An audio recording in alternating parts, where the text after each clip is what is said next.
सो नमस्ते दोस्तों, I hope you all are doing great. तो यार, आप में से एक जन ने मेरे साथ एक वीडियो के फॉर्म में अपने क्वेश्चंस पूछे थे, अपने डाउट्स शेयर करे थे।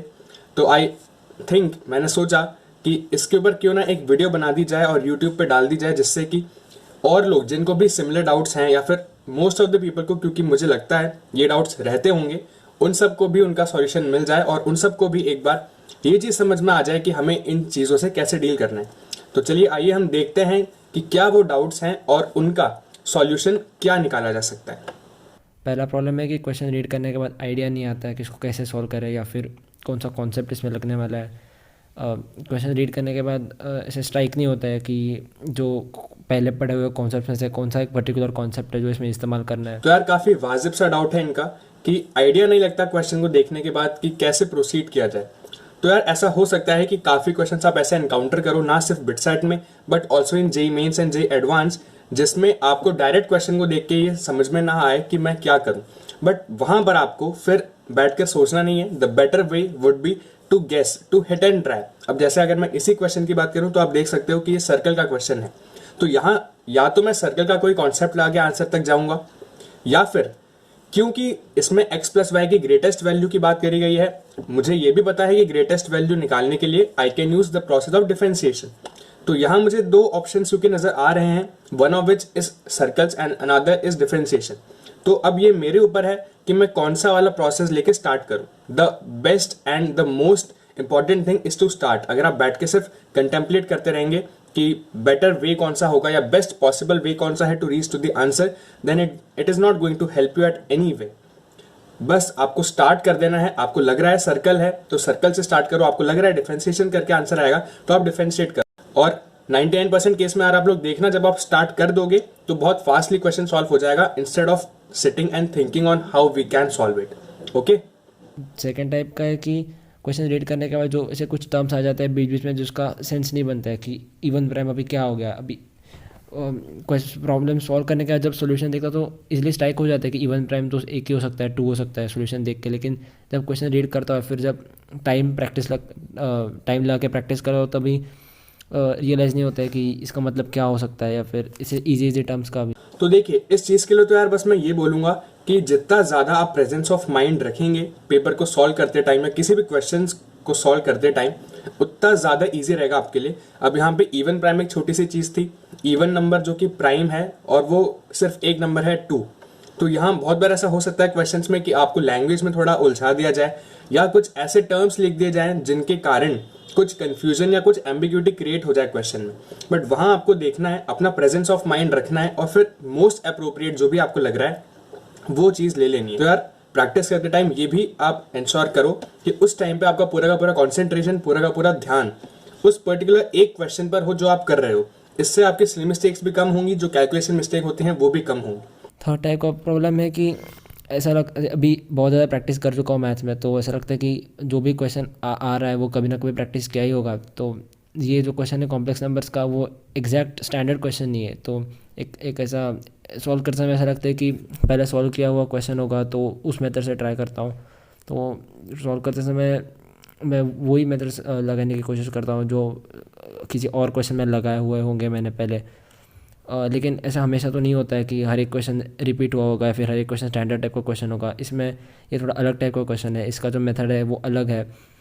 तो ये उस स्टैंडर्ड मेथड से सॉल्व होने नहीं वाला है, लेकिन सॉल्व करते समय एक ऐसे रियलाइज़ नहीं होता है कि शायद इसमें नया सोचना पड़ेगा, और नया सोचना पड़ेगा तो क्या नया सोचना पड़ेगा, और नया सोचना पड़ेगा, ये रियलाइज़ नहीं होता है कि ये प्रॉब्लम अलग है जो पहले प्रॉब्लम सॉल्व किया है उससे, फिर सिमिलर ही लगता है। बिल्कुल ठीक है। जो भी टाइप के आपने क्वेश्चंस करे हैं, जिन मेथड्स की आपने प्रैक्टिस करी है, सबसे पहले आपके माइंड में वही स्ट्राइक करने चाहिए। अगर कोई नया क्वेश्चन आता भी है तो चांसेस आर वेरी रेयर, बहुत कम चांस है कि आपको उस नए प्रॉब्लम का जो नया सॉल्यूशन है, जो नए तरीके से आपको सॉल्व करना है, वो आपको स्ट्राइक कर जाए। ज़्यादातर केसेस में ऐसा नहीं होता।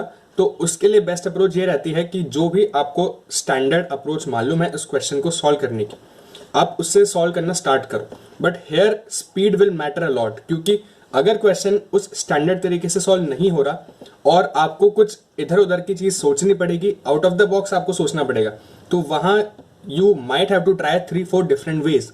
तो वहाँ स्पीड का बहुत बड़ा फैक्टर। थर्ड टाइप का प्रॉब्लम है कि अभी ऐसे ये ऐसे इजी टर्म्स रहते हैं कभी भी क्वेश्चन में, जिनको एक्सपांड करने से बहुत फ़ायदा होता है, लेकिन सॉल्व करते समय ऐसा लगता है कि एक्सपांड करने से नुकसान हो जाएगा, बहुत सारी टर्म्स आ जाएगी। अभी यहाँ पे π/3 है, इसलिए जब भी कॉस को एक्सपांड करूँगा, cos ऑफ π/3 - x, तो जो भी टर्म्स आएंगी उसमें जिसमें भी π/3 एंगल होगा उसकी वैल्यू में पता है तो हम डाल के सिंप्लीफाई कर सकते हैं। लेकिन जब क्वेश्चन को रीड करता हूँ या फिर जब दिमाग में सोचता हूँ कि इसको कैसे सॉल्व किया जाए, तभी ये जो आइडिया दिमाग में है कि एक्सपांड करो, ये आती है तो भी मैं उसको निकाल देता हूँ कि बहुत सारे टर्म्स आएंगे या फिर मिस्टेक हो सकती है कैलकुलेशन में। ये सिर्फ एक पैटर्न हो गया, इसमें अलग अलग पैटर्न्स होते हैं। कभी कुछ कुछ किसी को मल्टीप्लाई डिवाइड करना रहता है, कभी ऐड सब्ट्रैक्ट करना रहता है। तो ऐसे थॉट्स एग्ज़ाम या फिर घर पे प्रैक्टिस करो तो अभी आते हैं, लेकिन वो निकल जाते हैं दिमाग से ये सोच के कि इससे तो फ़ायदा नहीं होने वाला है या फिर बहुत ज़्यादा बड़ा हो रहा है एक्सप्रेशन। ऐसे ये बेसिकली आपके माइंडसेट से रिलेटेड प्रॉब्लम है यार। आपको ये देखना पड़ेगा कि जब भी हम एग्जाम के बीच में, एंड मोर अप्रोप्रिएटली अगर मैं बोलूं तो इन एग्जाम्स के बीच में जो कि बहुत ज़्यादा टाइम पे फोकस करते हैं, जैसे हमारा बिटसेट हो गया, उसके बीच में अगर कहीं भी आप बैठ के सोच रहे हो ना, so that is a very poisonous thing for you. आपको यार नहीं सोचना। आपको अगर ये थॉट्स आ भी रहे हैं कि यार ये बहुत ज़्यादा लंबा जाएगा, ठीक है, जाने दो। एटलीस्ट आपको उस टाइम जो भी पहला मेथड आ रहा है आपके दिमाग में, उसको लेकर ट्राई करना है क्वेश्चन को। और जब आप आगे जाओगे, आपने इस क्वेश्चन में खुद देखा होगा कि जो cos π/3 - x और π/3 + x वाले टर्म्स थे, जब आप उनको खोलोगे तो cos π/3 तो देखो अपना आप हाफ हो जाएगा, और बाकी जो टर्म्स आएंगे उनको मल्टीप्लाई करके भी बहुत ईजी तरीके से सिंप्लीफाई हो जाएगा और आंसर आ जाएगा। तो बेसिकली जितना ज़्यादा हम लोग सोचेंगे, ऐसा नहीं बोल रहा कि आपको बिल्कुल नहीं सोचना, बट जितना ज़्यादा हम लोग सोचेंगे ओवर द क्वेश्चन की, मतलब आप कह सकते हो थोड़ी इररेलेवेंट चीज़ें हम लोग सोचेंगे कि ये लंबा जाएगा, छोटा जाएगा, इसमें टाइम ज़्यादा लगेगा, उस प्रोसेस में बहुत ज़्यादा टाइम लग जाएगा। और उसकी जगह हमें बस ये करना है कि हमें स्टार्ट कर देना है क्वेश्चन, रादर देन थिंकिंग कि ये लंबा है, ये छोटा है, ये बड़ा है, या फिर ये क्वेश्चन मुझसे नहीं हो पाएगा, ये बहुत बड़ा जा रहा है, ये कॉम्प्लिकेट हो जाएगा। जब तक हम नहीं करेंगे हमें नहीं पता कि कॉम्प्लिकेट होगा कि नहीं होगा। तो आपको सोचना नहीं है यार इन टाइप के क्वेश्चंस में। आपको अगर लग भी रहा है कि थोड़ा लंबे जाने वाले हैं, तो यार उसमें परेशान होने की कोई बात नहीं है। आप करना स्टार्ट करिए धीरे धीरे, स्टेप बाय स्टेप। जब आप आगे बढ़ेंगे तो वो बहुत ईजिली सिंप्लीफाई हो जाएंगे और आपका टाइम भी उतना नहीं लगेगा जितना कि आपको लग रहा है कि मेरा टाइम लग जाएगा। वी जस्ट एंटिसिपेट कि यार बहुत ज़्यादा टाइम लगने वाला है, बहुत लंबा क्वेश्चन होने वाला है। मैं आपको इतना ही बोल सकता हूँ कि ये जो थॉट्स आ रहे हैं इनको आने दो, कोई प्रॉब्लम नहीं है, but simultaneously just start with the question. ये जो क्वेश्चन है मैंने 5 या 6 दिन पहले ही सॉल्व किया था, लेकिन जब मैं उसको इस अगले क्वेश्चन में वो मेथड सॉल्व करने की कोशिश करी मैंने, तो मुझे रियलाइज़ नहीं हुआ कि ये मैंने पहले सॉल्व किया हुआ क्वेश्चन है, या फिर इसमें जो मेथड इस्तेमाल करना है वो ही मेथड इसमें भी यूज़ करना था, और मैंने किया भी था तभी, लेकिन बाद में वही मेथड मुझे याद नहीं आया या फिर रियलाइज़ नहीं हुआ कि ये क्वेश्चन इस तरह से सॉल्व होने वाला है। तो यार ये जो चीज़ है कि आपको रियलाइज़ नहीं हुआ कि कौन सा मेथड लगेगा, उसका तो यार एक ही सॉल्यूशन है कि आप जितनी ज़्यादा प्रैक्टिस करोगे उन पर्टिकुलर टाइप के क्वेश्चंस की जो आपको लगे कि यार थोड़े से ट्रिकी थे या मुझसे सॉल्व नहीं हो पा रहे थे अच्छे से, जितनी ज़्यादा प्रैक्टिस आप उनकी करोगे उतना ज़्यादा फैमिलियरिटी आपकी बढ़ती जाएगी उन टाइप के क्वेश्चन से। और जब उससे रिलेटेड कोई और क्वेश्चन आप एनकाउंटर करोगे, then you would be the most comfortable while solving them. अगर आपने सिर्फ एक आध क्वेश्चन कर रखा है फिर आप दूसरे क्वेश्चन पे जा रहे हो, तो देयर आर चांसेस कि आप मिस आउट कर दो कि यार मैंने क्या करा था पिछली बार जब मैंने सेम टाइप का क्वेश्चन एनकाउंटर करा। बट अगर आपने 3-4 क्वेश्चन करे हुए हैं, अब जैसे उस क्वेश्चन के बाद आपने दूसरा क्वेश्चन करा, तो अब आपके माइंड में थोड़ी क्लैरिटी आई होगी कि चलो इस टाइप के जब क्वेश्चंस आते हैं तो हमें क्या अप्रोच लगानी है। तो basically this would come only through practice, और आप प्रैक्टिस करते रहिए, डिफरेंट टाइप ऑफ क्वेश्चंस करते रहिए। धीरे धीरे आप देखोगे कि इन टाइप के क्वेश्चंस में जिनमें आपको शुरुआत में प्रॉब्लम आया करती थी वो अब बाद में आनी कम हो जाएगी। पीएनसी में स्पेशली ये प्रॉब्लम होता है, किसी और चैप्टर्स में भी हो जाता है, लेकिन पीएनसी में ज़्यादा होता है कि जो भी अलग अलग केसेस लेने होते हैं उसमें से कुछ एक आध दो केस मिस आउट हो जाते हैं, और पढ़ने के बाद रियलाइज़ नहीं होता है कि ये भी ऐसा केस हो सकता है। पढ़ते समय बहुत सारे केसेस के बारे में नहीं सोच पाता हूँ मैं, और एक आध दो केस मिस आउट हो जाता है उसमें। और ऐसा कुछ ऐसा परफेक्ट मेथड नहीं आइडेंटिफाई करने का कि मेरा केस मिस आउट हुआ है कि नहीं, इसलिए वहाँ पे बहुत ज़्यादा प्रॉब्लम आती है मुझे। हाँ, तो देखिए यार, ये जो चैप्टर्स हो गए, जैसे हमारा पीएनसी है या हमारा प्रोबेबिलिटी है, इन सारे चैप्टर्स में बेसिकली आपको प्रैक्टिस करनी पड़ेगी। जितने ज़्यादा क्वेश्चंस आप करोगे उतना ज़्यादा जो नंबर ऑफ केसेस हैं वो आप मिस करना कम कर दोगे, क्योंकि यार ये पूरा प्रैक्टिस का खेल है। बहुत बार ऐसा भी आपने देखा होगा कि कुछ सॉल्यूशन जो दे रखा है वो भी हमें समझ में नहीं आ रहा, क्योंकि जो इमेजिनेशन है वो जिसने क्वेश्चन बनाया उसकी इमेजिनेशन थोड़ी अलग थी, हम वो चीज़ इमेजिन नहीं कर पा रहे। तो बेसिकली ये पूरा इमेजिनेशन का खेल है। पीएनसी, प्रोबेबिलिटी वगैरह में जितनी ज़्यादा प्रैक्टिस आप करोगे उतनी ज़्यादा इमेजिनेशन आप इंप्रूव कर पाओगे और उतने ज़्यादा सही क्वेश्चंस आप कर पाओगे। तो यार प्रैक्टिस मोर, इसका तो ये एक ही सॉल्यूशन है। मेथड तो याद है, लेकिन कभी कभी बेहतर मेथड्स भी रहते हैं। जैसे कि ये एक पर्टिकुलर टाइप है कि यहाँ पे अगर मैं बॉक्स प्रोडक्ट से भी इस क्वेश्चन को सॉल्व कर सकता हूँ, लेकिन इसका एक अच्छा मेथड है कि जो भी कोएफिशिएंट्स है वेक्टर्स के, उनका मैं अलग से डिटर्मिनेंट सॉल्व कर लूँ और फिर आगे वेक्टर्स का क्रॉस प्रोडक्ट निकालूँ। लेकिन सॉल्व करने समय वो स्ट्राइक नहीं होता है कि ऐसा अच्छा भी बेटर मेथड हो सकता है इस क्वेश्चन को सॉल्व करने का। जो नहीं तो दूसरा मेथड से बहुत ज़्यादा टाइम कंज्यूमिंग होता है, फिर मिस्टेक होने का भी उसमें चांस ज़्यादा हो। इस क्वेश्चन में तो यार मैं आपको वही पुरानी चीज़ बोलूंगा कि अगर आप बेटर मेथड को आइडेंटिफाई नहीं कर पा रहे, then rather than wasting your time upon thinking the better method, just go for speedily and fastly solving the problem through the conventional long method.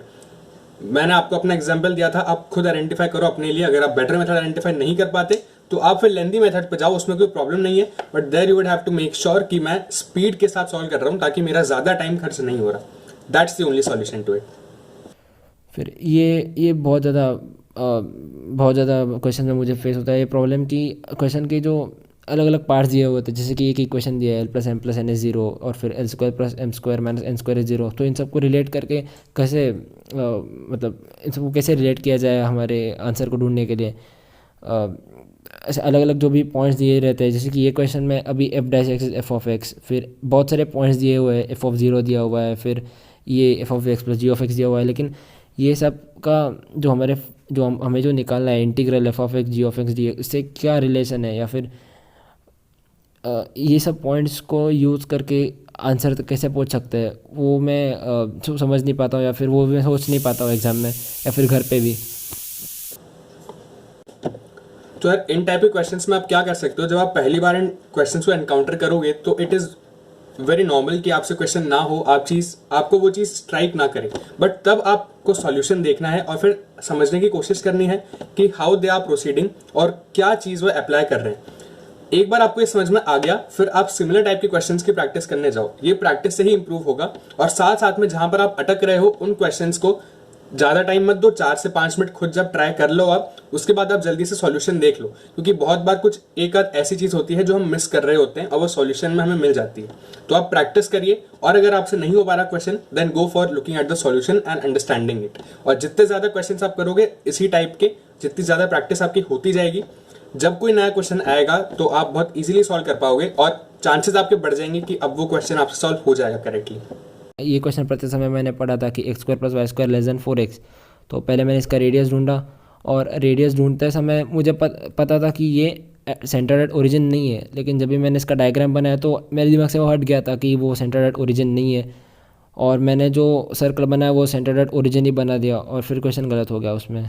तो यार इस क्वेश्चन में मैं आपको यही बोलूंगा कि जब आप क्वेश्चन को रीड करते हो ना, तो उस टाइम साथ साथ में आपका डायग्राम बनता चला जाना चाहिए। अगर आप पूरा क्वेश्चन एक बार में रीड कर रहे हो फिर डायग्राम बना रहे हो, सो देयर आर चांसेस कि अगर 7-8 इंपॉर्टेंट चीजें दे रखी हैं क्वेश्चन में, तो उनमें से कोई एक आध चीज हमारी मिस हो जाए।